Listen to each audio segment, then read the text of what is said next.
Morning, brethren. This morning in our studies on the subject of the cross, I want us to see the cross as being one of the places where we are shown the holiness of God. In Isaiah chapter 6 and verse 3, we read these words, "Holy, holy, holy is the Lord of hosts." The reason why the prophet hears the seraphim declaring God to be holy 3 times is to emphasize the utter holiness of God. God in his being is pure holiness. This is one aspect of God's character. What does that mean? It means that God is completely separate from anything that is sinful. There is absolutely no sin in God, and God cannot dwell in the presence of sin without sin being punished. God is of purer eyes than to behold iniquity, and he must punish sin. And at the cross, we see God's holiness being manifested. If God were not perfectly holy, then it would be possible for God to deal with sin in a different manner. But because God is who he is, and because he is holy, then sin must be punished. I usually describe or illustrate the holiness of God in one of 2 ways. We can illustrate it by means of a fire. You may hear the fire in the background. I have just lit it. It was quite cool this morning. But if I have a fire burning in the grate and I take a piece of paper and throw it into the fire will consume that paper. It will not decide not to consume it. And the reason for that is because that is what fire does. It is the very nature of fire to burn, and it burns paper.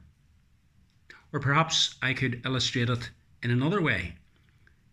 If we take a piece of ordinary paper and put it into water, it is of the very nature of water to wet that paper. It's not as if the water can say, well, I'll take this paper and I'll allow it to be submerged within me, but I will not in any way affect it by causing the paper to become wet. Water wets paper. That's what water does. God is holy. And because God is holy, God punishes sin.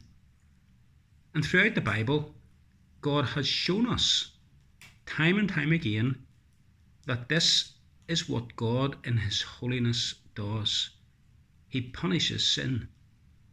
He punished Adam and Eve by putting them out of the Garden of Eden. He punishes Achan and his family for breaking the commandments with regards to coveting and with regards to stealing. He also punishes others throughout Scripture. We see him punishing Nadab and Abihu for daring to bring God worship that God himself had not sanctioned. They thought that they could worship God just in any way they wanted. And God, to impress upon his people how holy he is, punishes them. And in doing so says, do it the way I told you. Don't sin. Sin will be punished. We see it in his dealings with Ananias and Sapphira in the New Testament, who were punished as a result of the sin they committed in the very early days of the New Testament church. God shows us that he is holy and that he is serious about sin. Because he is holy, sin has to be punished, as we were thinking yesterday. And it's at the cross that we see God's holiness in a very, very clear way. There his own Son hangs, bearing the guilt of the sins of the world. What does God do? Does he decide not to punish because he loves his Son so dearly?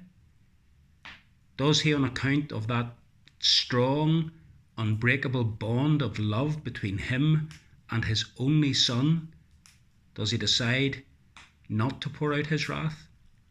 No, he can't. Christ is bearing the sins of his people. That sin, in all its ugliness, comes before a holy God. And because of God's holiness and because of his justice, God must punish it. So we saw yesterday that the cross reveals the seriousness of sin. And we see today that the cross reveals the holiness of God. May God help us to remember that we worship a God who is perfectly holy and who says to us, "Be you holy, because I am holy." Have a good day, folks.